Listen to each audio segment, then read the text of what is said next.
Hello guys! Welcome dito sa aking channel, Kapalaran 888. Welcome. Alamin natin kung anong message sa iyo ng baraha sa araw na ito. Ito ay para sa inyong lahat na nanonood sa akin ngayon. So, yung first message sa iyo for today is just ask. Okay? Just ask. So, kailangan daw natin na magtanong.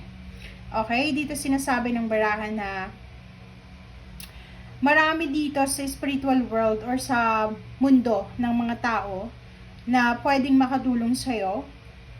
It's either spirit, guides, angels, archangels, or yung ginagamit ng ating Panginoon ng mga tao. Okay? Or sila yung mga instrumento para makatulong sa'yo.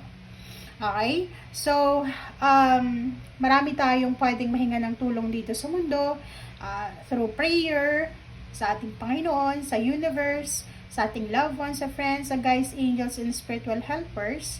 So, ang gagawin lang natin is humingi tayo. Parang sinasabi sa'yo dito ng baraha na walang makakatulong sa atin kung hindi tayo hihingi ng tulong. Okay?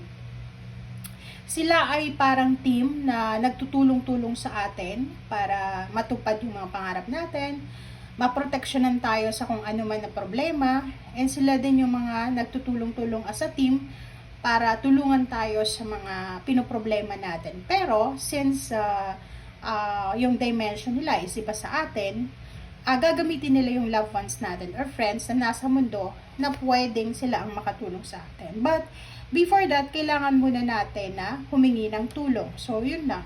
Okay? Thank you for watching. Bye!